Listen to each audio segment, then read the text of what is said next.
300 ayat Al-Quran itu menghina Yahudi dan Kristen.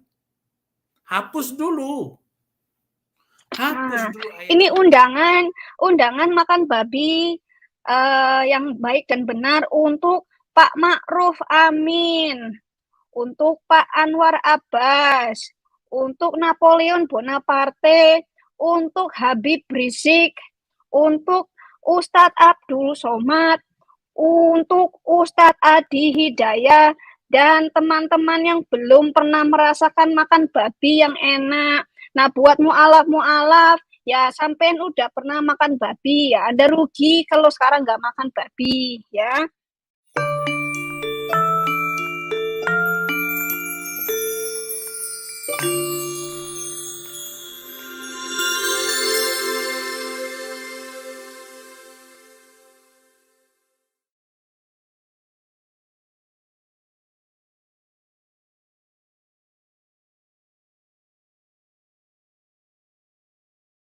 Benar menurut Muslim, umat Islam merasa, apa yang dilakukan oleh oknum-oknum ini tidak pantas, dan layak diberi hukuman. Banyak Muslim mengecam keras, tindakan yang dilakukan oleh oknum-oknum.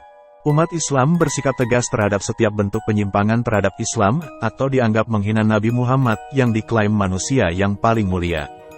Respon yang mereka lakukan seperti tindakan kekerasan, penangkapan, teror, dan lain-lain. Tapi tidak semua Muslim setuju dengan tindakan kekerasan terhadap para penghujat. Mereka adalah Muslim toleran, yang berlawanan dengan Muslim intoleran yang disebut sebagai pengagum buta.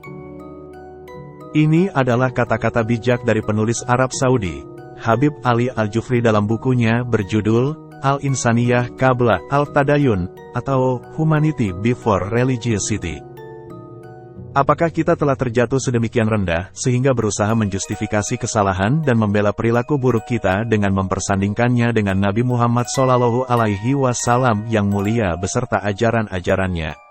Ada lusinan ayat Al-Quran dan hadis serta peristiwa dalam sirah Nabi yang menegaskan agar kita menjunjung tinggi akhlak. Banyak kritikan yang ditulis oleh Ali Al-Jufri, baik terhadap perilaku umat Islam, juga terhadap ideologi lain seperti sekularisme, kapitalisme, liberalisme. Di samping itu, ia juga tidak setuju ketika ajaran Muhammad disimpangkan oleh oknum-oknum tertentu.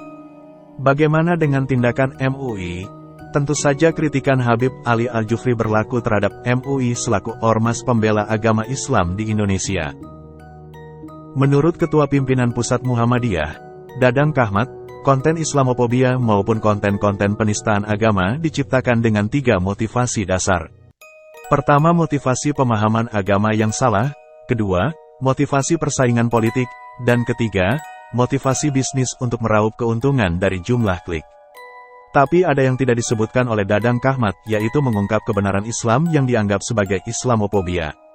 Untuk warga semua, jadi bisa saya tunjukkan untuk warga buktinya, bahwa nggak di sini. Yang urusan ini nanti Ibu koordinasi sama orang Polsek, karena hari ini saya harus ke Polsek. Sore siang ini kita ibadahnya semua di Polsek, jadi silakan diikuti. Jadi rekam ucapannya. Ya. Yang selebihnya itu nanti koordinasi sama yang Polsek ya. Yang hari ini saya bilang hari ini kita tidak di sini dan itu semua dikoordinasi di Polsek. Dan semalam saya dapat koordinasi dari Polresta, Polsek dan Dandim. Jadinya nanti selebihnya itu urusan tetap kita serahkan kepada yang berwenang aja ya. Bagaimana? Kita mau selamanya itu nggak ada.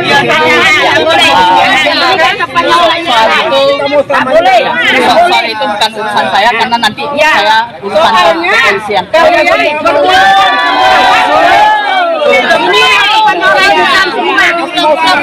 Tidak boleh.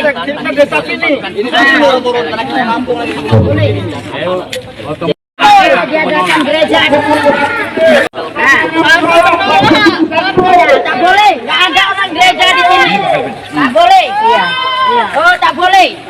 Bukan tempat orang untuk gereja di sini. Kami nggak mengizinkan di persidangan ini ada sarana ibadah. Itu aja Pak. Itu aja. Lagi sana Pak, tolong Pak, tolong Pak, ampunilah kami Pak, tolong Pak. Begitu sedih kami yang bisa ditaruh Pak. Kasihanilah.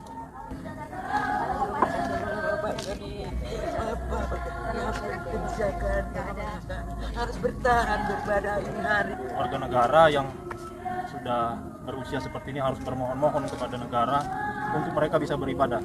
Pemerintah pusat harus lihat ini.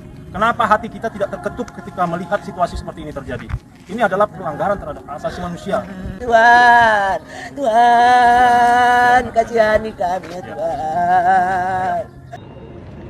Kesimpulan rapat yang pertama, A, butir A dikatakan, hasil kesepakatan rapat bahwa kegiatan ibadah Jemaat Gereja Mawar Sharon Tanjung Merawa direlokasi ke Aula P3UD. Hari ini tanggal 20 Agustus kita akan direlokasi di P3UD. Sampai kapan jemaat Tamora ini akan dibawa ke mana lagi gitu kok? Iya. Kita nggak mau kok, kita hanya mau beribadah di sini. Kita cuma mau berdoa kepada Tuhan kita kok.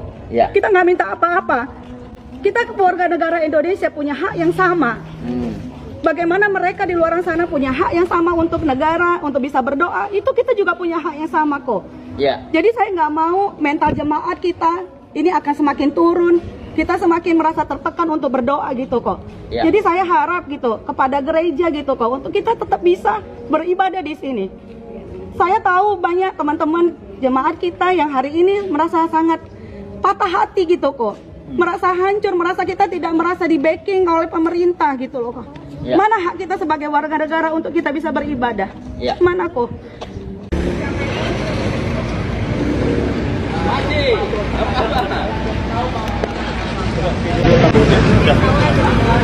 Hari ini jemaat sudah setuju untuk direlokasi ke P3UD selama 2 kali ibadah.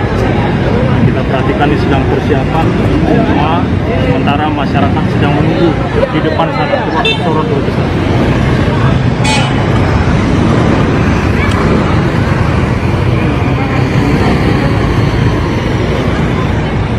Ini bukti ketundukan umat Kristen terhadap pemerintah.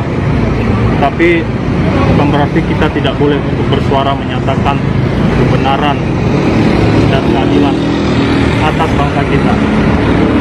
Kita akan lanjutkan perjalanan berikutnya ke P3UD. Mari sama-sama kita doakan semua berjalan dengan baik dan lancar. Terima kasih.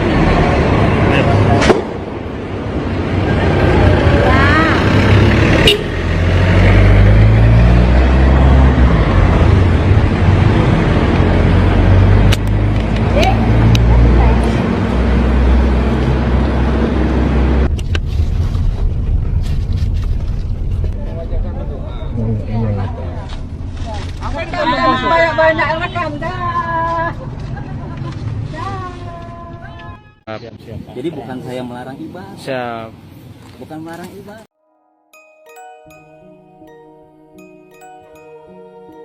Sebelum jatuhnya Orde Baru, ilalang intoleran selalu dihalau dan ditebang. Masa Orde Baru, sekolah-sekolah ditanamkan cinta tanah air, hormat terhadap nilai-nilai Pancasila yang menjadi pedoman kehidupan berbangsa dan bernegara. Namun setelah jatuhnya Orde Baru, ilalang itu dibiarkan tumbuh, dengan bermunculan ormas Islam seperti Front Pembela Islam, Laskar Jihad, Gerakan Pemuda Islam, Gerakan Pemuda Kabah, Pemuda Bulan Bintang, dan lain-lain. Ormas-ormas ini makin subur masa pemerintahan SBY, terutama ormas FPI dan HTI. Pada masa pemerintahan SBY lah SKB 2 Menteri dibentuk. Bukan hanya ormas-ormas yang tumbuh subur, Muslim intoleransi menyusup dalam berbagai instansi negara. Banyak pesantren terlibat dalam pengajaran intoleransi. Hal inilah yang menimbulkan gerakan intoleransi dan radikalisme. Puncaknya setelah terbentuknya SKB 2 Menteri. Pelaku intoleransi membawa senjata SKB 2 Menteri sebagai alasan untuk berbuat anarkis terhadap pendirian gereja, pengrusakan gereja, pelarangan ibadah. Tidak hanya itu saja, mereka melancarkan serangan lewat jaringan sosial. Ulama Islam, polemikus Islam dengan lancang mengajarkan Alkitab menurut keinginan mereka. Tujuan pelaku sangat jelas, untuk menghambat perkembangan Kristen. Sebagai tanggapan, umat Kristen bersuara atas diskriminasi yang mereka lakukan. Umat Kristen secara terbuka meluruskan pengajaran yang disesatkan oleh Muslim, sekaligus mendalami ajaran Islam yang diklaim rahmatan lil alamin. Tindakan ini dianggap ancaman terhadap stabilitas nasional sebagai alasan untuk menangkap umat Kristen, terutama mereka yang memiliki pengetahuan tentang Islam. Mereka dikenakan undang-undang penistaan agama. Tapi negara tidak melakukan tindakan terhadap ulama Islam, polemikus Islam yang melakukan penistaan agama lain.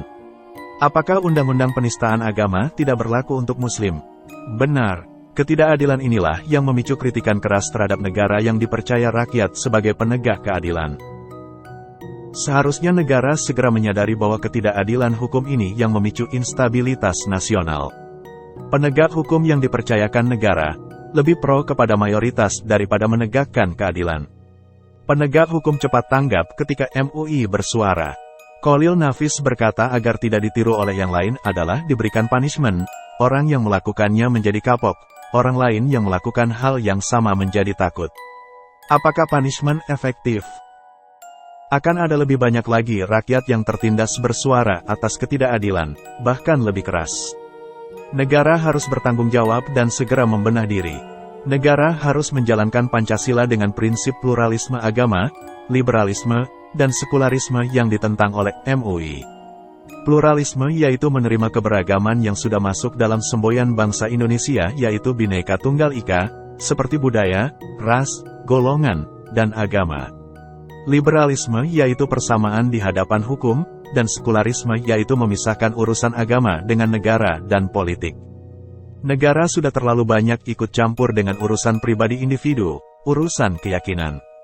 Selama agama, terutama Islam masih ikut campur dalam politik dan urusan negara, maka keadilan hanya semboyan belaka. Tidak semua orang setuju dengan tindakan oknum-oknum itu. Alasannya, stabilitas nasional, kasih, toleransi, dan lain-lain. Apakah alasan itu bisa dibenarkan? Lalu mengapa ada banyak yang setuju dengan tindakan oknum-oknum itu? Karena alasan-alasan yang disebutkan, tidak semuanya sejalan dengan yang diinginkan. Sebelum munculnya oknum-oknum itu, intoleran sudah banyak terjadi atas nama agama. Kebencian dan permusuhan ditanamkan, dan agama menjadi masalah utama negara, lebih dominan daripada masalah ras, suku, dan golongan. Banyak Muslim kesulitan untuk bersatu dengan agama lain. Hal ini disebabkan oleh ajarannya. Apakah tuduhan ini ada dasarnya?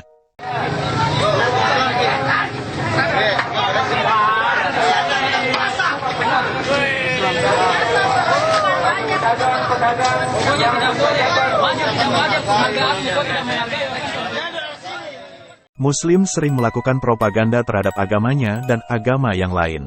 Klaim mereka, sebagai agama rahmatan lil alamin, kitab suci yang terjaga titik koma, agama penerus nabi, dan lain-lain. Sekarang adalah zaman keterbukaan informasi, zaman di mana mudahnya mengakses informasi, dan untuk membuka wawasan dan berpikir. Banyak Muslim sudah mengikuti zaman keterbukaan informasi. Mereka harus menerima kenyataan bahwa Islam yang mereka dapatkan tidak sesuai dengan data dan fakta. Sejarawan sangat membantu membuka fakta sejarah Islam sebenarnya. Keterbukaan informasi sangat menakutkan dan dianggap menyesatkan. Menurut Muslim beriman, banyak informasi yang tidak sesuai dengan sejarah Islam yang mereka terima sejak dini. Inilah yang salah dipahami oleh mereka.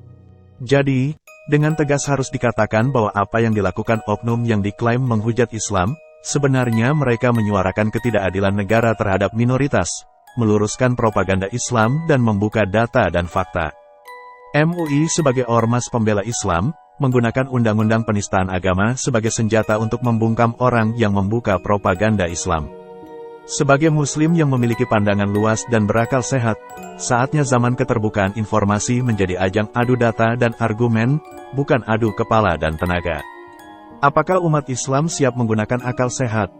Saudara-saudari sebangsa dan setanah air, yang cinta damai, jangan terlena, dan terjebak dalam kedamaian semu. Pancasila masih berdiri, tapi Pancasila sudah dibayangi hukum khilafah.